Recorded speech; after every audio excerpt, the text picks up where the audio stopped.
नमस्कार दोस्तों, स्वागत है आपका हमारे YouTube channel chemistry by DJ sir में। तो दोस्तों, हम लोगों जो है लास्ट क्लास में हम लोगों ने सीखा था कि किस प्रकार से हम लोग मोल निकालते हैं, मोलर द्रव्यमान निकालते हैं। कुछ हमने फॉर्मूले भी पढ़े थे किस किस के, परमाणुओं की संख्या के, अणुओं की संख्या के, इलेक्ट्रॉन की संख्या के, प्रोटॉन की संख्या के, इनके कुछ हमने फॉर्मूले भी पढ़े थे। ठीक है, आज हम एक नया टॉपिक स्टार्ट करेंगे और फिर दोनों को मिला के हम बहुत सारे क्वेश्चन करेंगे। ठीक है, ताकि आपकी प्रैक्टिस बहुत अच्छी हो जाए। ठीक है, तो आज का एक हमारा टॉपिक है जिसका नाम है एक गैस।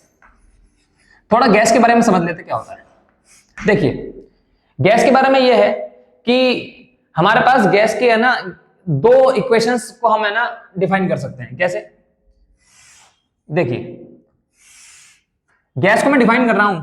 एक तो होता है कि एसटीपी या एनटीपी। एसटीपी या एनटीपी। एसटीपी का मतलब क्या होता है?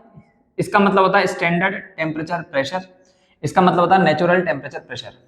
हालांकि एसटीपी और एनटीपी में थोड़ा सा अंतर होता है। क्या अंतर होता है? एसटीपी एनटीपी में आयतन का अंतर होता है। जैसे एसटीपी में कई 22.4 बताते हैं, कई 22.7 बताते हैं, तो थोड़ा बहुत आयतन का अंतर होता है। पर ठीक है, हम लोग है ना जिस लेवल पे क्वेश्चंस करेंगे उस लेवल पे बहुत ज्यादा फर्क नहीं आएगा। 22.4 और 22.7 में कोई बहुत ज्यादा फर्क नहीं आएगा, तो हम एसटीपी को लेकर चलेंगे। बात समझ में आ रही है? अच्छा, होता क्या है, इसकी फुल फॉर्म में लिख देता हूं पहले मैं। इसकी फुल फॉर्म होती है स्टैंडर्ड टेम्परेचर एंड प्रेशर। देखिए क्या होता है स्टैंडर्ड टेम्परेचर प्रेशर, सुनिए मेरी बात ध्यान से। यदि दाब 1 एटीएम दिया जाए आपको, है ना। अच्छा, 1 एटीएम जो होता है वो 760 mmHg के बराबर भी होता है। किसके बराबर होता है? 760 mmHg के बराबर होता है। तापमान आपको दिया जाए 0 डिग्री सेंटीग्रेड, या फिर इसी को लिखते हैं अपन 273 केल्विन। अगर आपको ये दोनों कंडीशन दी जाए क्वेश्चन के अंदर, तो उसको बोलते हैं एसटीपी कंडीशन।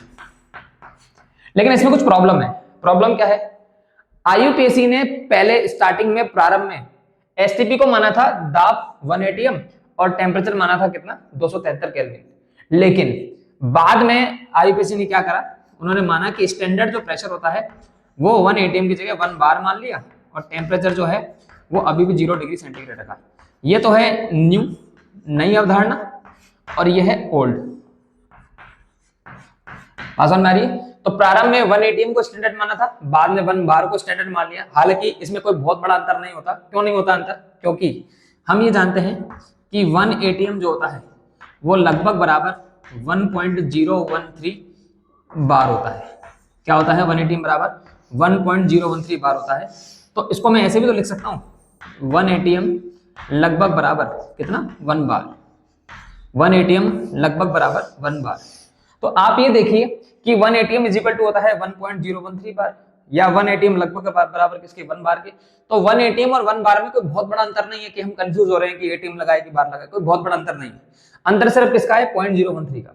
तो जहां 1 एटीएम लिखा हुआ है वहां हम कैलकुलेशन के लिए 1 बार ले सकते हैं, कैलकुलेशन के लिए। एग्जैक्ट डेटा मैंने लिख दिया। बात समझ में आ रही है? तो ये कंडीशन है एसटीपी की। ठीक है, अब होता क्या है कि आपको क्वेश्चन में बोला गया है कि एसटीपी पर मोल निकालिए।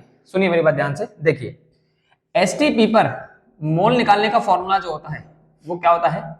वो होता है एन गैस बराबर, फॉर्मूला होता है वी गैस बटा 22.4, और ये होता है लीटर में। या फिर इसी को लिखते हैं एन गैस बराबर वी गैस बटा, इसको लिखते हैं 22,400 मिलीलीटर। ये वाला फॉर्मूला आपको तब लगाना है जब क्वेश्चन के अंदर एसटीपी बोला जाए। ठीक है, और एसटीपी पर आपको मोल निकालने हों, तो एसटीपी पर मोल निकालने का फॉर्मूला होता है N gas is equal to V gas upon 22.4। सुनिए ध्यान से। अब मोल निकालने के हमारे पास दो फॉर्मूले हो गए। कौन कौन से? एक तो जो स्टैंडर्ड फॉर्मूला है, मोल इज इक्वल टू ग्राम में मात्रा बटा मोलर द्रव्यमान, और दूसरा जो हमारे पास फॉर्मूला है, जो सूत्र है, वो क्या है? एन गैस बराबर वी गैस अपॉन 22.4। यहाँ वी गैस क्या है? वी गैस है गैस का आयतन। बात समझ में आ रही है? अच्छा, मान लो कि आपको है ना स्टैंडर्ड कंडीशन क्वेश्चन में नहीं दे रखी, आपको बोला है कि कोई स्टैंडर्ड कंडीशन नहीं है, तो फिर आपने एक इक्वेशन पढ़ी होगी, पीवी बराबर एनआरटी। पीवी बराबर एनआरटी को हम क्या बोलते हैं?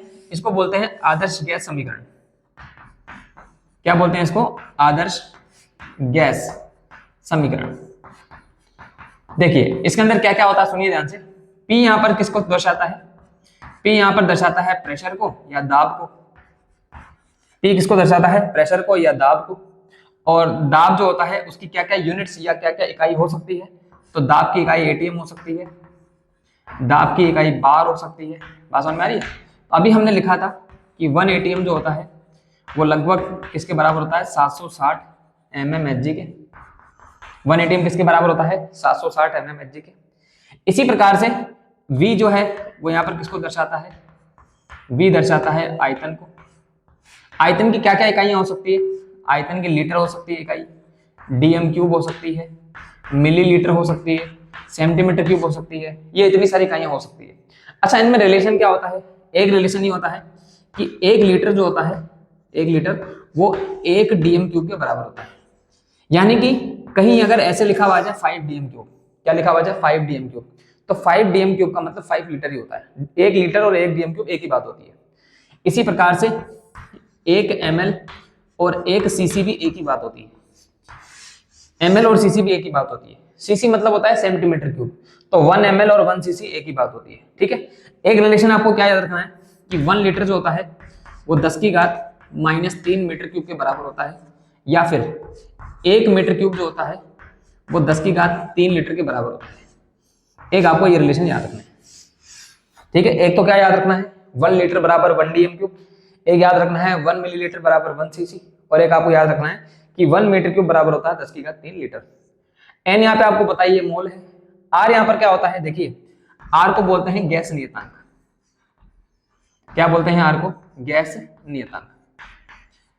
इस गैस नियतांक के 3 मान होते हैं। 3 मान होते हैं। हम धीरे धीरे जैसे जैसे चैप्टर में आगे बढ़ेंगे वैसे हम तीनों मान बताते चलेंगे, लेकिन इस चैप्टर में जो अभी हम पढ़ रहे हैं चैप्टर, इसमें सबसे ज्यादा काम आने वाला जो मान है वो ये होता है आर बराबर 0.0821 एटीएम लीटर प्रति मोल केल्विन। सबसे ज्यादा ये काम आएगा।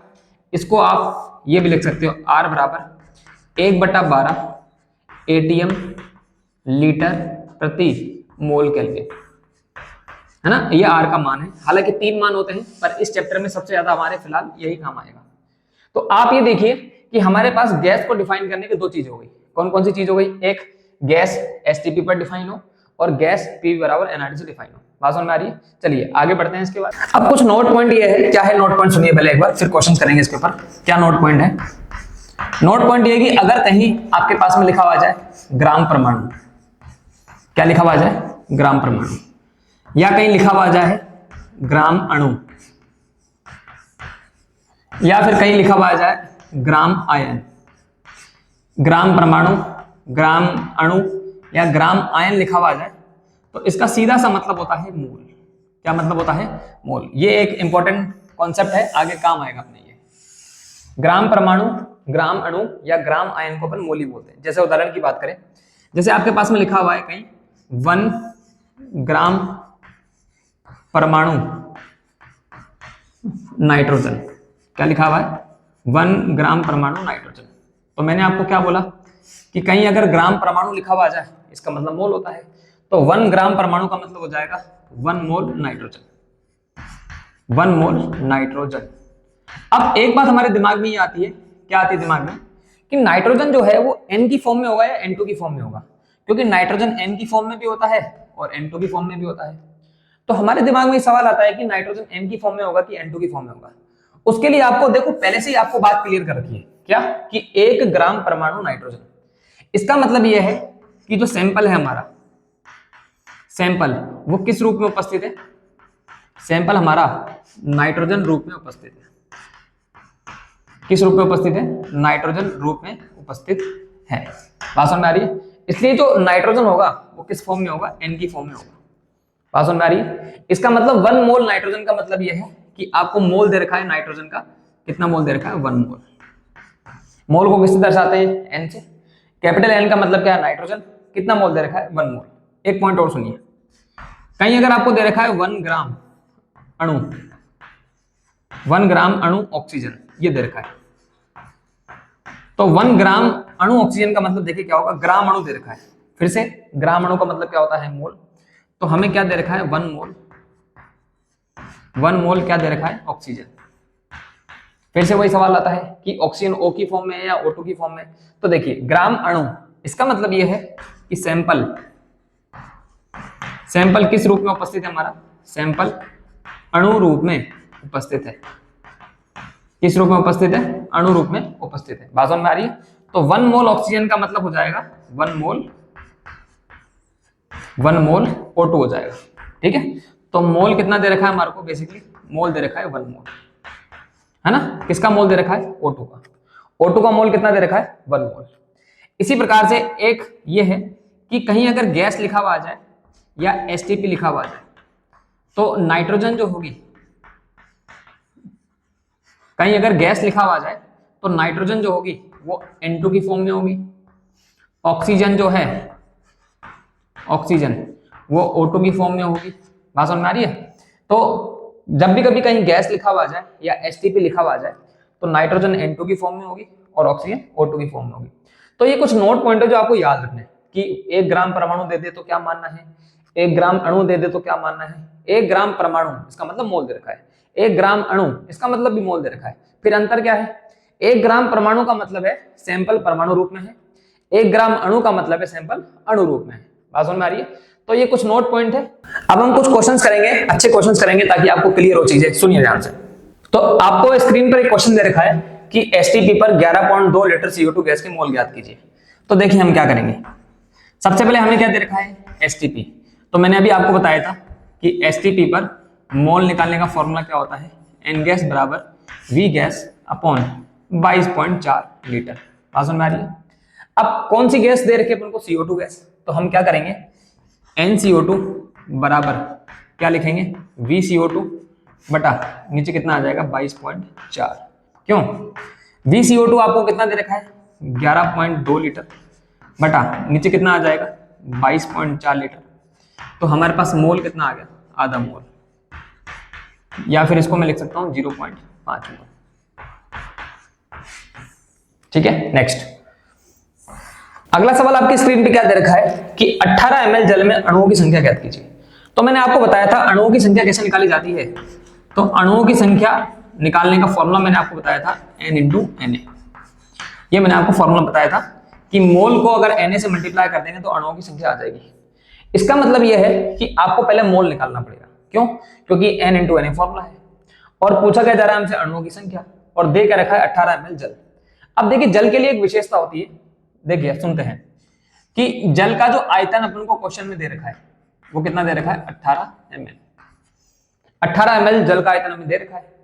मैंने आपको पहले भी बता रखा है कि जल का जो घनत्व होता है, जल का घनत्व होता है 1 ग्राम प्रति मिलीलीटर, 1 ग्राम पर ml, ये जल का घनत्व होता है।